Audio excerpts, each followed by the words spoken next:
तो एक तो ये ख़वातीन को इस बात को समझना चाहिए कि ये शौहर जुल्म नहीं कर रहा है। हो सकता है कि कोई उसका रीज़न हो, कोई वजह हो, कोई बात हो जिसकी वजह से वो जाने से मना कर रहा हो।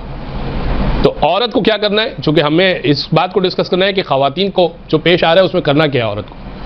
औरत को करना ये कि सिंपल अपने शौहर की बात माननी है। लेकिन क्या इस हद तक माननी है कि हराम तक बात पहुँच जाए फिर भी माननी है? नहीं। अब आइए इसकी कुछ मिसालें मैं आपको दूँ, और वो ये कि हज वाजिब हो गया।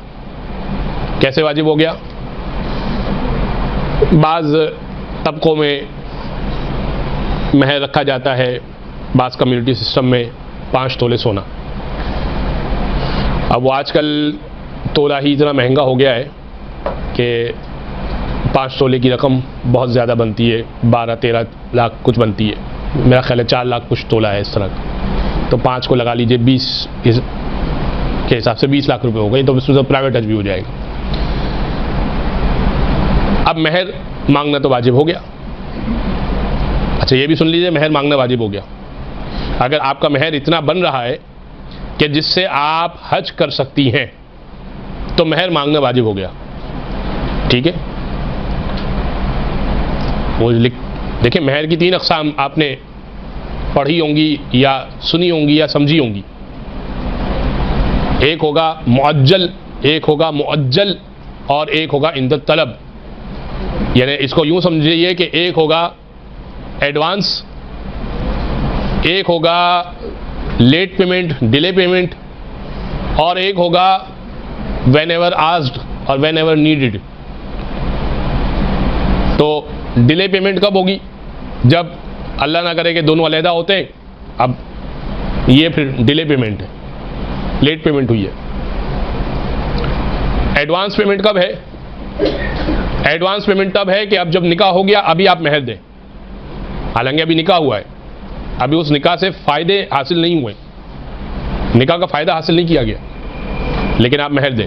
तो अगर औरत लिखवाती है तो उसको देना पड़ेगा महर, और उसमें वो एग्री करता है। ठीक है, अभी हमारा चूँकि मौजू अक़्द नहीं है, लिहाजा इसको थोड़ा सा समझा रहा हूँ क्योंकि मुझे एक और बात समझानी है आपकी खिदमत।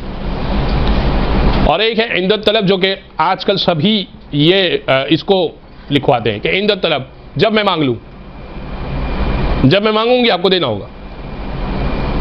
अब आपने देखा कि मैंने जो है वो महर रखवाया था, गोल्ड रखवाया था लेट से,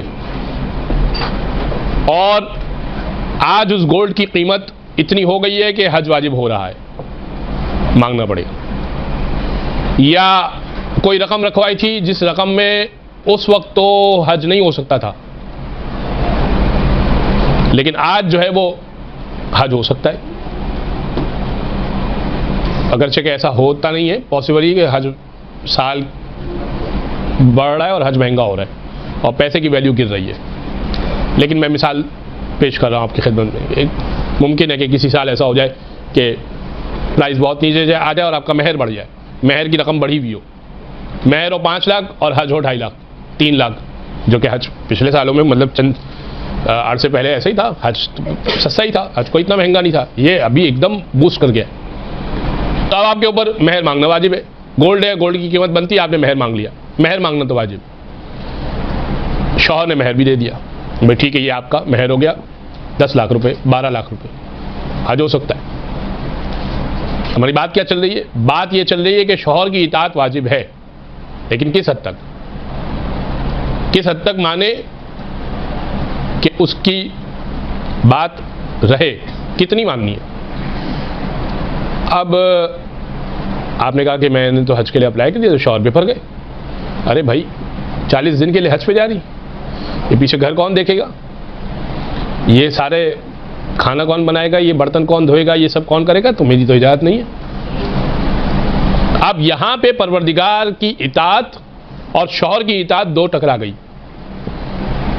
अब यहाँ पे परवरदिगार की इताअत की जाएगी, अल्लाह की मासियत में इताअत नहीं चलेगी शौहर की।